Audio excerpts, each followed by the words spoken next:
2 years ago, I would have been like, no, make them wait. Make them wait for it. We don't want to wait anymore. We are like, give me what you want to say, Shannon. Just say it. Today, I am very excited to be joined by Shannon McKinstry. If you don't know who Shannon is, she is a social strategist who specializes in helping small business owners with short form video content. She also hosts the Good Content podcast, and her membership is called the Reels Lab. Shannon, welcome to the show. How are you doing today? I'm doing great. I'm so excited to be here. Thank you for having me. I'm excited that you're here. Today, Shannon and I are going to explore 4 easy ways to make better Instagram Reels. Yep. Now, before we get started, I would love to hear a little bit of your story. Like, how in the world did you get into Instagram? Start wherever you want to start. Yeah, a little bit of a roller coaster. Definitely a windy path, if you will. I studied TV production in high school. I just knew I wanted to work in news and broadcasting, and so I went on to study TV production, communications, and marketing in college at Virginia Tech, and got my dream job, quote unquote, out of college at CNN in Atlanta. Um, and then realized this is not the lifestyle for me. It was great. I learned a lot, but it was overnights. It was working Christmas, missing my family, and was there about 3 years, and then totally lost my identity because I just wanted to produce and direct, and had some few tough years. So I just dug into marketing and sales, and but it's actually funny because during those late nights at CNN was where Facebook was starting, MySpace was big, and it was how I stayed in touch with family and friends, and I just loved doing it. And then as the years went on, I was always the friend that people would come to and say, "What should my caption be for this?" or "What should I say in my Facebook posts?" And as social media eventually morphed from personal to business, and I was like, "Wait, is this something I could do? Like, I could take my love of producing, writing, editing, like I could sit in an edit bay all day at CNN, all day."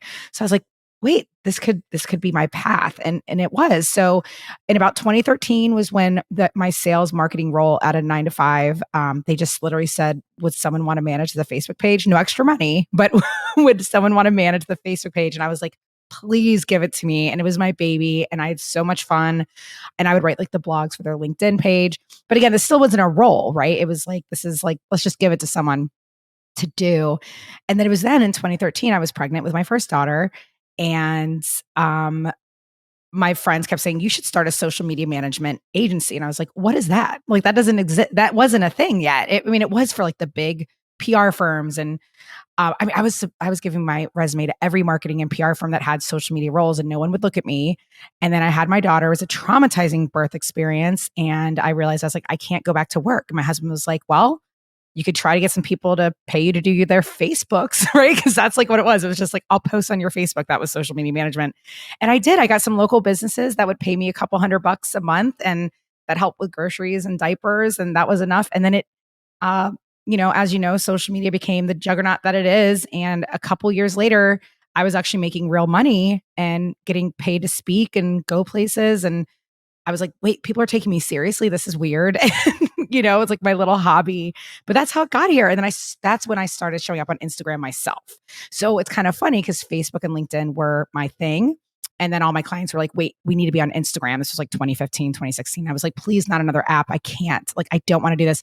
And then I fell in love with Instagram. I was already using it personal. And then the rest is history. So I started doing it, what I was doing for my clients, for myself.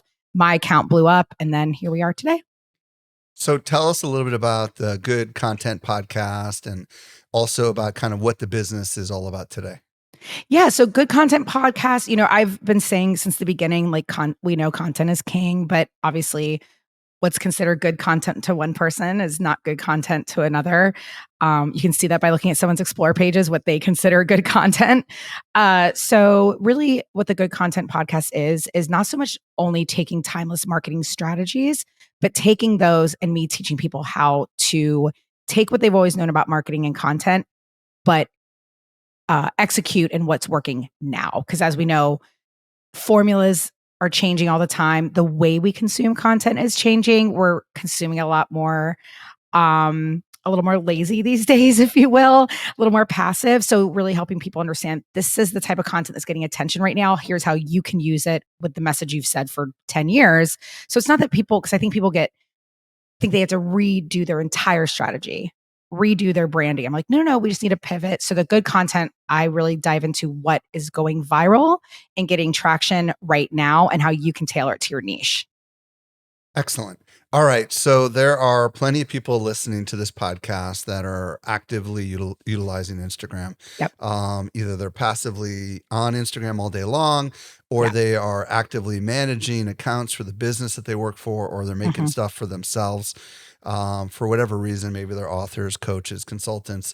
Right. So the Reels side of things, why is Instagram Reels such an important concept? Because I know there's plenty of people that know they should be doing Reels, but for whatever reason, they're not doing Reels.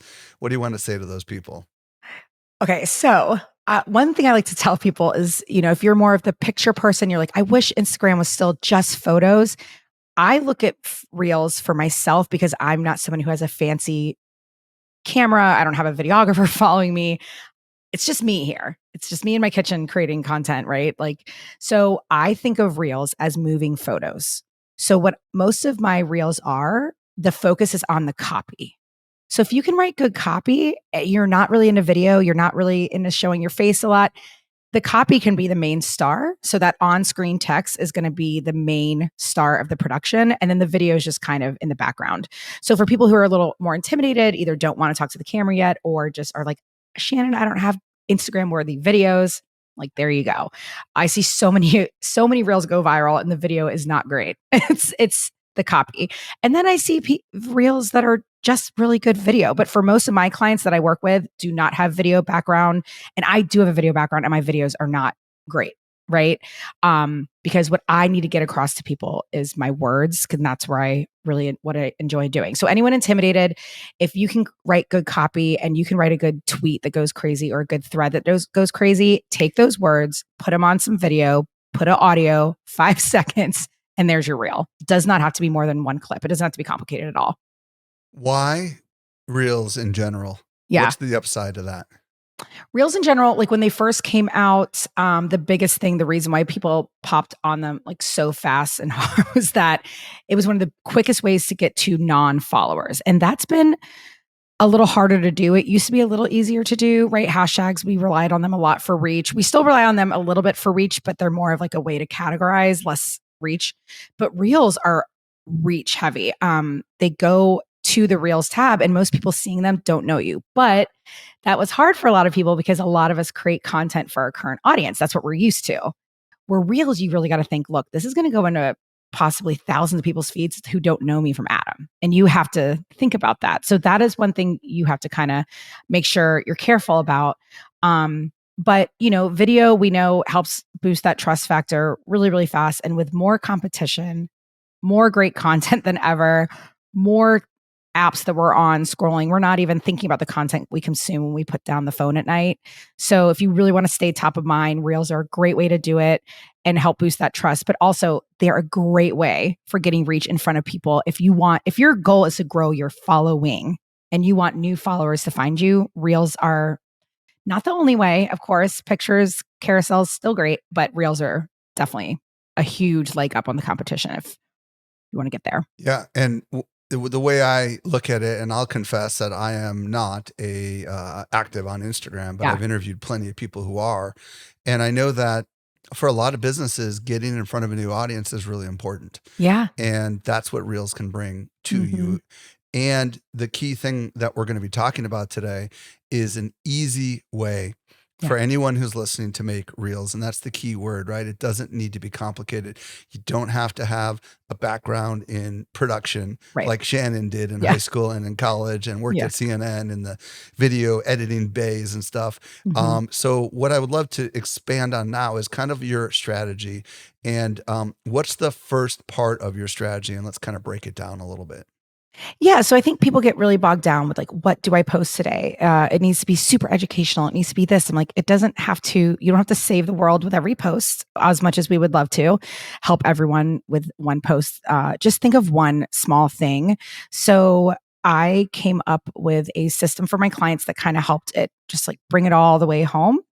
And one of the first pillars I help them focus on is helping people feel heard. Because as we know, most people, when we're picking up our phones, we want to feel validated. We want to feel heard and seen, and bonding with people. I mean, that's, that is the human side of social media that is still there. So heard is really that type of content that you look at and you go, wow, I needed that today. I really feel like they understand me. They've been in my shoes. And a lot of brands forget that, right? They only educate. It's like, let's go hard on just making, helping people and and that stuff's great. That's valuable, but valuable is also that human connection. That's very valuable to us. So when someone feels heard when they see their content, I can't tell you like how many times, even if a reel doesn't go viral, that's not obviously the purpose of every reel. But if I get a DM going, oh my gosh, Shannon, I desperately needed to hear that today. I'm like, my job is done. I did my job today. And now they're calling them like comfort accounts, right? We all are someone's go-to, like you guys are the go-to, right? For social media marketing and all things social media marketing. You always want your account to be the go-to for something. So they're like, ooh, have they posted lately? But on top of that, I think we are so stressed out and we're following so much and we're bogged down by everything lately. If you can bring some comfort to someone's day, huge impact. And they'll remember it. It's also very shareable because sometimes I'll see something about motherhood or parenthood. I'll send it to my husband. I'll send it to my girlfriends. And that can be anything. Like, and one example that I saw the other day that I thought was brilliant because it's relevant to summertime. Relevance is obviously that we could do a whole podcast on that. But it said basically it was a nutritionist, and she said, I don't know who needs to hear this, but worrying about the ice cream is more unhealthy than just having a bowl of ice cream. And it's like that type of stuff. Like, what is it that your person needs to hear, whether it's a pep talk, a reminder? It doesn't have to be this kumbaya. It just needs to just touch their heart in some way. And it doesn't always have to be that deep either. Like I'm like, let's give a plumber one. Like we can, like whatever industry you're in, you can bring it to like, why do they need your products and services, and dig deep onto those feelings and bring those to the forefront of your reel. I really like this, and I'm guessing most people don't do this. Right. So let's talk about how we can come up with ideas so that anybody who's listening right now, regardless of what industry they're in, Right. can essentially imagine how this could be done. I know you already mentioned one, right? I don't know who needs to hear this, but right. I don't know. Is that an example of it? That is an example. Oh, of it, totally. right? Yep. Right. What else? Another one that I actually saw very recently, which I loved, and I had a bunch of my students do, which was, I don't mean to interrupt your scrolling, but, and it's like, we're scrolling to be entertained, to get, just decompress, whatever it is. So it's like, hi, I don't mean to interrupt, but I just need you to know this. Those are really, really powerful. And again, these are like those 5-second, 6-second reels with quote unquote B-roll, very simple. So what I like to do, just so that I never have to like really think hard about this, I have a whole list in a Google sheet of all of my pep talks and reminders I give people. Mine as an Instagram marketer and just social media marketer in general, and small business owner and mother, like I have a ton. And they're usually like, if you need to take a break, your audience isn't going anywhere. If you need to, reminders like you don't need to post every day. If you're feeling bogged down, you're going to be okay. Like, just, I will hold your hand when I say this, those type of things. Right. But those are great starters and prompts for them. Yeah. And when we were prepping, we also mentioned, I wish more people knew ... Yep. And this is your sign to ... Yep. Now, some people that are listening right now might have a hard time connecting the dots between these things, this feeling heard thing, and their business. Help them understand why we ought to do this kind of content. Yeah, because it really does, it feels like a personal message rather than just like a 3 ways to, or it's like, ooh, they're talking to me. It feels like you're having a one-on-one with the business, with the brand. And, and one of the biggest brands in the world, Nike, right? All of their stuff is storytelling and deep and personal. And that's for a reason. Once they realized they went that route and blew up to what they are today, they stuck with it. So if you think about, most brands know really how to tug at the heartstrings, even if it's something as simple and silly as a coffee shop going, you deserve a little treat today. I don't know if anyone's told you this lately, but you deserve a treat today. Or I wish more people knew that I mean, you could go funny with it too, right? Yeah. Like, oh, chocolate has blah blah blah in it, so it's basically a salad. Like, you could even Yeah. work Or humor I into wish it. more people knew that the job of marketing isn't as simple as just posting in 5 Posting, minutes, there you right? go. Right. And they're going to share it with all their colleagues. Right. Now, here's my question. I can understand how this would work for a quote graphic or something like Right. that. How do we make it into a reel? Into a reel. Great question. So I try to tell people the video should have some sort, should tie into what the copy says. Obviously, like, so the ice cream video, for instance, all the person is doing, and this went viral, by the way. She's just holding a little ice cream cone, little swirly vanilla ice cream cone. That's it. And it's a 5-second video. And you can tell it's a video because her hand's kind of moving. There's people walking by and Hmm. she's holding it. And it's just a straight shot. What I tell people all the time too, obviously record on just your camera, but I love to even record with the Instagram stories camera because when I know intentionally I'm going to be using this footage for a reel, because it's automatically the same dimensions as reels, 9 by Hmm. 16. So then I don't even have to worry about anything being cropped out. So I'll shoot a lot of B-roll like that with my Instagram stories camera, especially since I know it doesn't have to be great quality of the video because text is going over it and that's the star of the show. But that's all it was, just a little bit of video. And then the text, you type it out. Really look in your, especially when you scroll the Reels page or tab, excuse me, most of those are getting really good traction. Not all of them, but the ones that are, study where the text is placed. I tell everyone this, like, do not underestimate text placement. Just like a graphics person, if you have them on, they'll go crazy about text placement, right? We didn't study these things. So you just got to have to um, observe. So what I tell people, worst comes to worst, center middle, right smack dab in the middle of the screen. That way it's in your grid. That way it's right in the middle. It's not cut off by, as you guys know, there's icons all over. There's the caption. There's your profile photo of your pretty face. You don't want to block that. So, but that's essentially it. It's just some 5-second video. Again, Real quick on the copy, are you placing all this text on the screen at once? yes. So you're not like saying, I don't know who needs to know this dot, dot, dot, but, and then a few seconds later showing the next round of text. Instead, you're showing it all in one swoop. Is that what I'm hearing you say? Yes. And I'm so glad you said that, Michael, because I would have said 2 years ago, I would have been like, no, make them wait. Make them Yeah. wait for it. We don't want to Yeah. wait anymore. We are like, give me what you want to say, Shannon. Just say it. So a lot of people, and I've had to break them of that habit. It was always like, and this is why I love it too, because I'm like, you guys, that takes more time to So create the this reel. can be really short. I mean, like it Yeah. sounds like this could be 5 seconds and it could just be you smiling at the It could. screen, literally, right?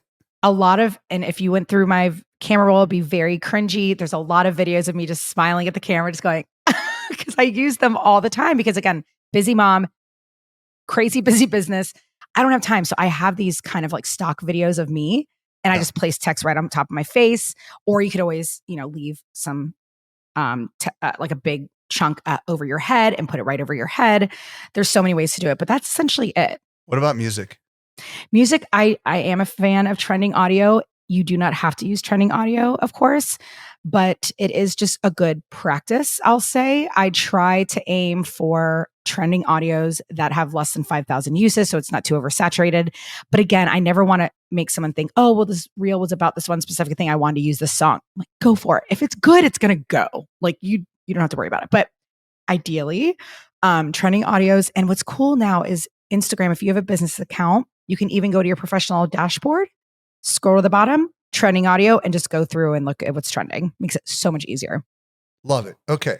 So your very first pillar here is Yes. creating content that basically signals to other people that you are helping them feel like you understand them, right? We're calling this the Exactly. feeling heard content. Mhm. All right. What's your second part of your strategy?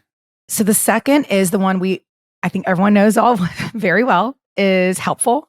And of course, that's the educational pillar. But I love using the word helpful because I think it takes the feeling of educate away from it. It's like, oh, we have to educate them. They have to walk away from this real feeling like they know exactly what to do. And it's like, no, was this helpful? Like, you could tell me a cool restaurant opening. I'd be like, well, that was helpful, right? It doesn't have to be some, whole masterclass. And that's what's changed. If you go to my reels 2-3 years ago, which is crazy to think that's how old they are now, but I would give like 10 tips or 10 things. And it's like, we just want like 1 or 2 or 3, easy peasy. Mm. So what I tend to do for my clients for the helpful, if it is going to be a list of like 5, 10 things. Again, I'm like, be so specific and keep it so simple and doable where they don't have to go out and buy the thing. They don't have to go out and build the thing. It's like, here's 10 things on Amazon every content creator needs. That's helpful. That's easy to digest. So as long as if you look at it and you're like, okay, that wouldn't stress me out if I'm sitting on my couch watching Jeopardy, then keep it that. If it's something that they have to like unplug for, like we were saying, that's YouTube. That's a blog post. That's a podcast. Keep it as simple as you can. But what's cool about that is I have clients that are like, I want to turn this blog post into a reel. I'm like, well, that blog post is 10 reels. So there you go. You've got a month of reels ready to go. But yeah, helpful could be one of my favorite versions of helpful that still go crazy. I'm surprised this is still such a popular trend, but people just love it, is the POV trend. And I'll give you the exact prompt that I've given my clients. I can't even tell you how many people have gone viral, and not just viral, but every time my clients use this, they get, when I say some clients have gotten 13,000 followers, one got almost 100,000 followers off one reel. I'm not kidding. It was bananas. Now that's not normal. It was bananas, but she had her copy down. She knew exactly who her people were. But all it is POV, you're tired of blank. So what's that thing they're tired of? Or wait, real quick, when you say POV, right? Point of view, right? Are we literally putting the words POV on the screen? The letter is just POV. Okay. Parenthesis, or oh my gosh. colon. Thank you. Yeah. Brain. See, I only know Instagram. So POV, what are you tired of? Okay. All right. And then you just say what is happening either in the video. Now, some of y'all are blessed enough that you can do demonstrations. You have products. I'm always jealous of those people because I'm like, you can show the thing. For me, I just kind of got to give the POV of the feeling.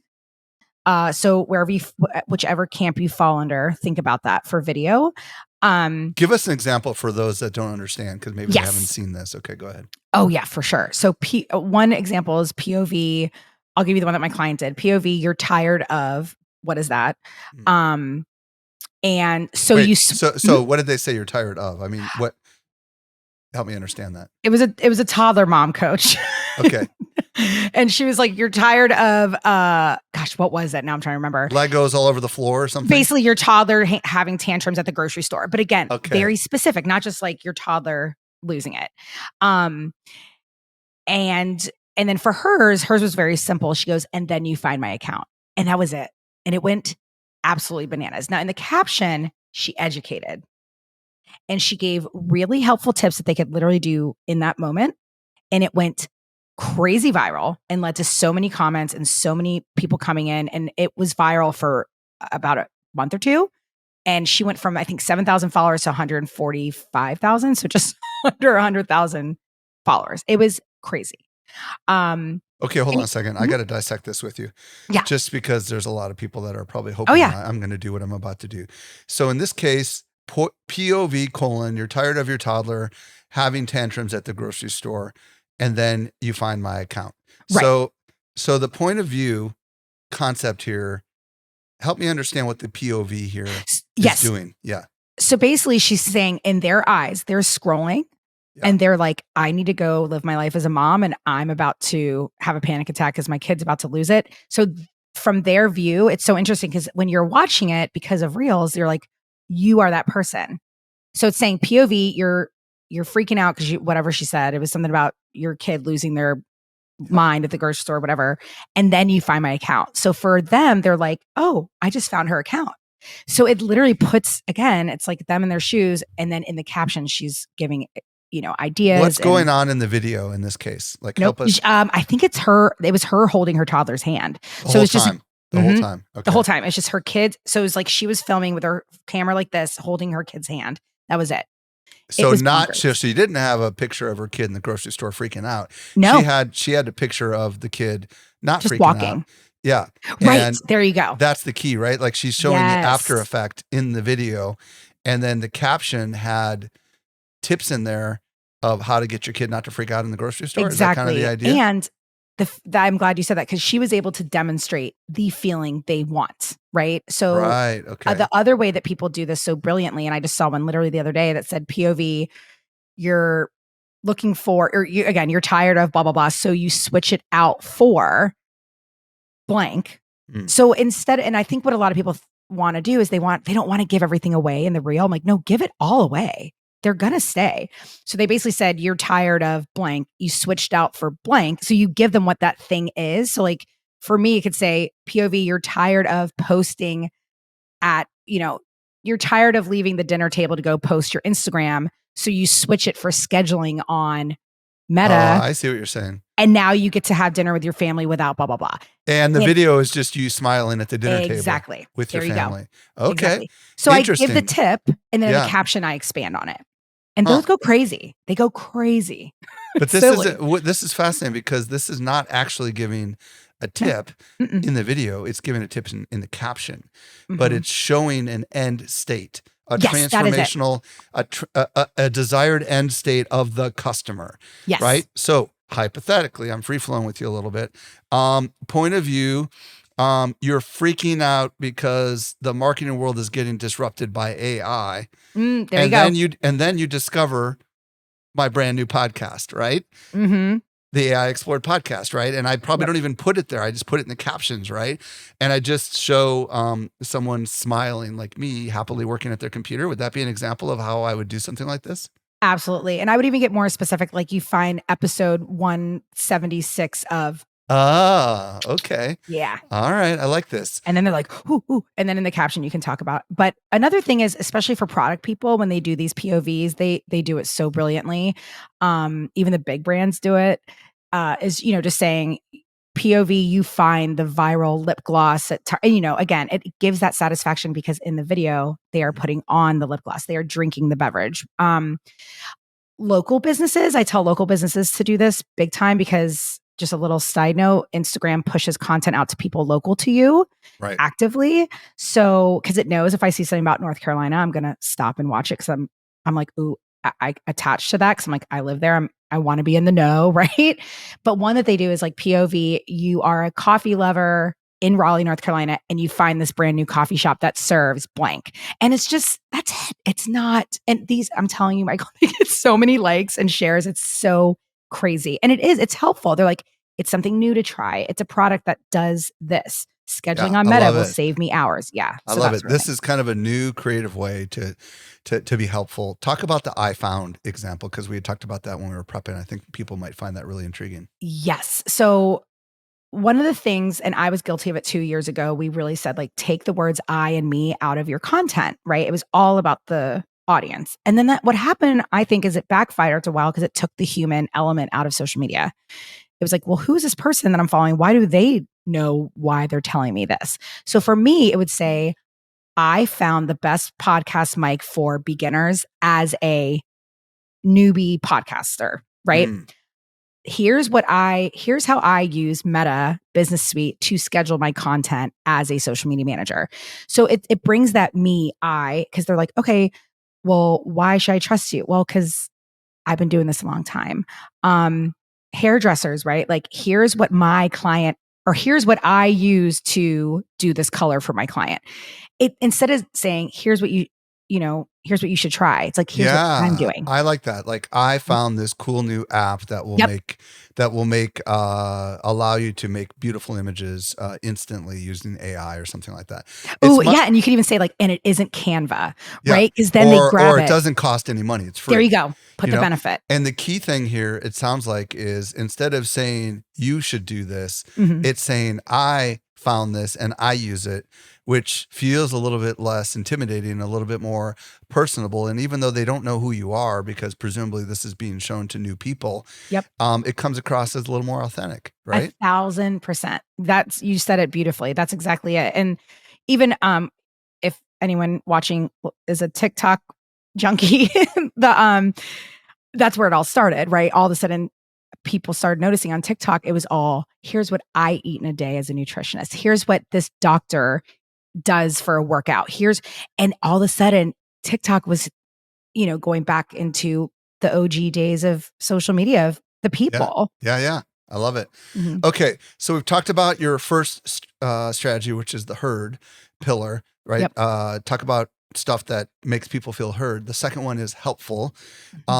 We've got another H. So what is your third strategy? The third is humor. And I know this is very intimidating. It's very intimidating for a lot of my clients. They're like, I'm not funny.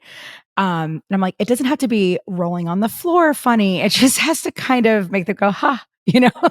And again, the heard and empathetic part is kind of in it too, because you can really make them feel seen. So, what I tell for people to take the intimidated part out of humor is to, again, bank a huge bank of ideas. And all you're going to do is bring up every relatable situation you can think of for your client or customer, but also your own niche. I do a lot of humor for marketers on TikTok, like poking fun at Meta Business Suite and how complicated it is, poking fun at thinking this reel is going to go viral and it gets 200 views and one spam account or one spam comment.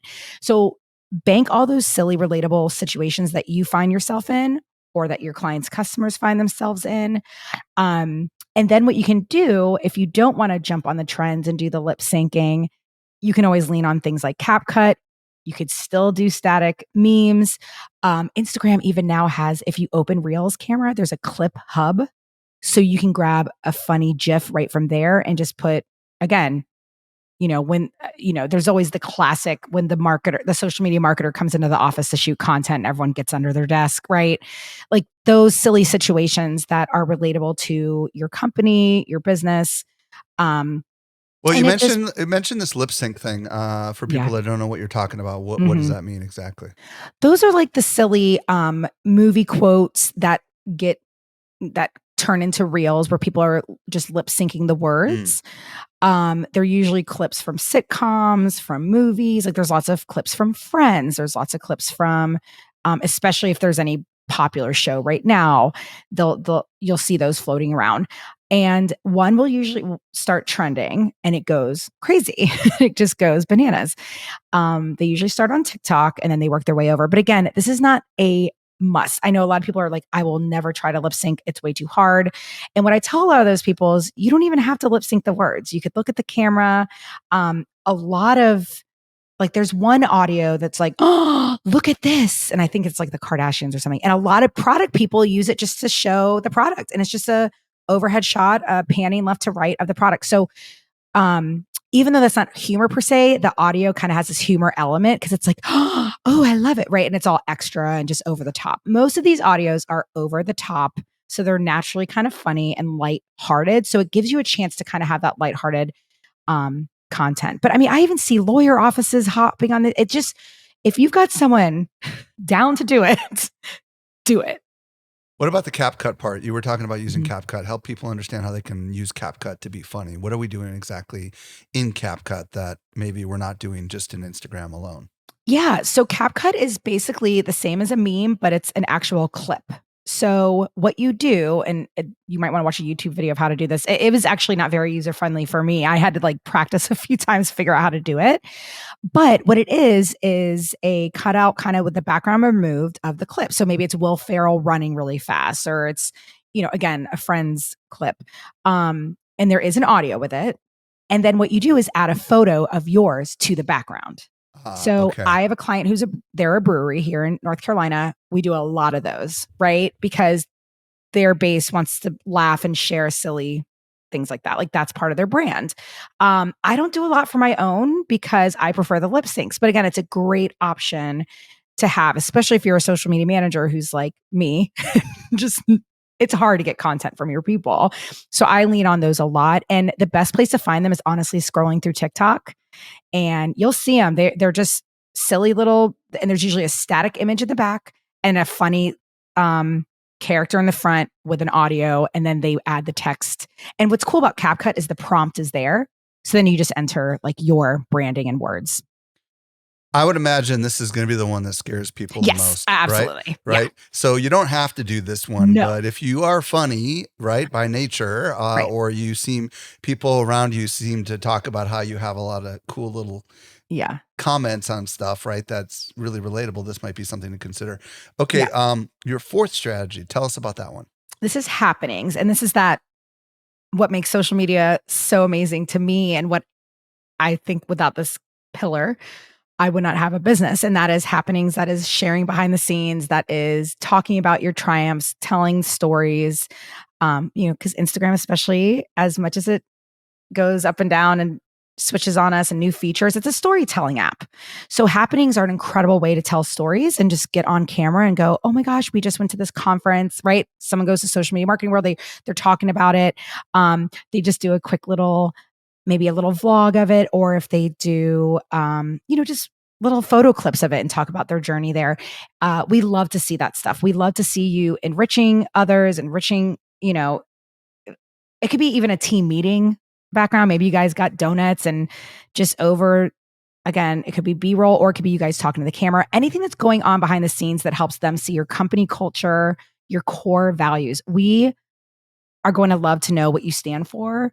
Again, what the feeling is working with you. And this could also be your founder story, which I did one of those about a year ago, and that's been really powerful to share with people. So anything like that, that's just kind of happenings in your business, things that you want to talk about. It could even be your beach trip, It's like you're allowed to talk about your new dog. You're allowed to talk about your engagement. It's that sort of stuff too. Okay, so this is the one thing that I would imagine a lot of people are like, I could understand putting that in stories, right? Because that Yes. seems to be the natural place where you would put that, because normally stories are just what's happening, Right. right? All the time. And they're only there for a day. But some people might be thinking what I'm thinking, which is Yeah. you put that in a reel, that's not going to be, it's going to be shown to people who don't know who you are. Right. That's not necessarily going to perform very well. Is Mhm. this for people that are active fans that are just going to come and check out everything you post? Help me understand why this kind of content might get shown to people. I understand all the other stuff, Yeah. right? This is the Mhm. one that I maybe think might not perform as well. So talk to me a little bit about that. Right. No, I love that. And that is the point, is that it might not go viral, right? Every piece of content you put up has some sort of goal with it. So Mhm. this isn't necessarily to go viral. It's more to expand on that bond you already have with your current people, like you said. But if you tell a good story, they're going to stick around and new people will come in. Um, you could even do let's say I love when I see like brick and mortars do this. They'll say like, pack a $200 order with me. We're shipping this to Sally in Wisconsin. And it's like, that is that behind the scenes. They're seeing you actually physically put Mhm. the thing in the box, Yep. your card, right? That you never know. It might not go viral, but it will likely bring in a customer. Yeah, So it's yeah. funny because my daughter, one of my daughters works in a store that makes really exotic donuts. So I could totally imagine Yep. showing how they actually create these incredible donuts and sell, Yes. and why there's a line of people outside would be really intriguing. Like the whole Mhm. process from the beginning of the creation process to all the fancy little things they do and all these crazy weird flavors that they have of these donuts. I would imagine this is the kind of thing. The one thing that comes into my mind, this is clearly a longer reel, right? Mhm. So, Yes. like, help me understand, like, the creative process that goes into this is going to be a lot more complicated than the other ones we just talked about, right? Yes. And a lot of these, like I said, might be more vlog style. So if, say you're going to a conference, or you're doing a founder story, or you're just, launching a new thing, and you want to like give them all the bells and whistles, um, there will be more editing involved. This will not be one of those, hey, this reel takes 5 seconds. Uh, but also I encourage every single one of my clients, however you do your happening behind the scenes, that should be one of the reels that you pin on Instagram. You can pin 3 posts to Mm-hmm. your feed, your grid. You can also do that in the Reels tab as well. But I always tell people, almost look at your Instagram profile, those first 3 pins, as almost a website. If you go to anyone's website, it's going to have about me, services. Or a YouTube channel where they might have There you go. their prime video that they want Yep. everybody to see when they The come to the trailer, channel. Yeah, right? exactly. On my YouTube channel, which is a baby channel, but it's out there. It's my founder story. Right. And again, that took a lot of time to do, but anything that you can, it's a nice, kind of like home base for them. Like they Mhm. find your reel, they go to your Instagram, they look at your bio, they look at your stories, they're like, is it worth it to hit follow? They look at that founder story, and maybe there's something in there that they connect to. Maybe you guys grew up in the same area. Maybe you also suffered with whatever growing up. Like, you just never know. But even even if it was like the local Starbucks I was managing, I would have so much content that was just behind the scenes. Open up Starbucks with us. Here's our barista's favorite order.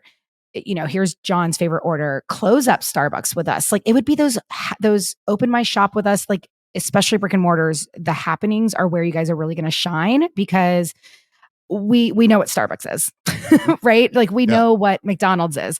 Why is, make it feel like it's their Starbucks, it's their McDonald's, it's their Target. Like that behind the scenes stuff is where you get to know the people behind the brand. And that's why a lot of us invest in certain brands over others, is the people that are there.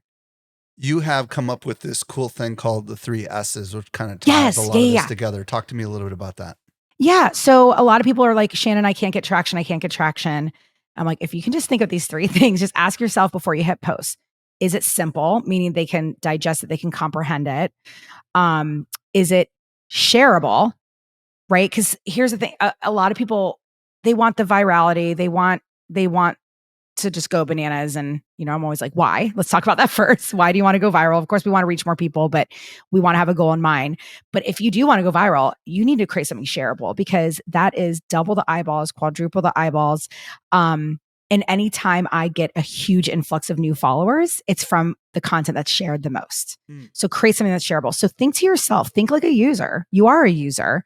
What are you sharing with your people? What is in the group chat? I always call it the group chat hero. I'm like, your friend wants to be the group chat hero. They want to send the recipe that all their friends are going to go wild about. They're going to find the Amazon thing. They want to find the hot new Instagram hack that like everyone's going to go. They're like, oh, you're welcome, guys. Like that's what we send to others, or the thing that's going to make everyone bust out laughing. So create something shareable. Ask yourself, is this simple? Would I share it, or would my ideal person share it? And lastly, specific. And I talk about this to the point that everyone's like, we got it, Shannon, we got it. But I'm like, specificity, that is the difference between Instagram now and Instagram 2 years ago. 2 years ago, I could have said Instagram tip, and people have been like, ooh, now it's like, I need to say Instagram tip to get out of 500 view jail. Instagram real idea that helped me get 1,000 new followers. Like you need to be specific about why do they care. So what I tell people, why do they care? So if someone goes, oh, I found this cool new way to blah, blah, blah. Why? Why do they care? Because it helps. It makes the audio of your podcast sound like you've been doing this for years.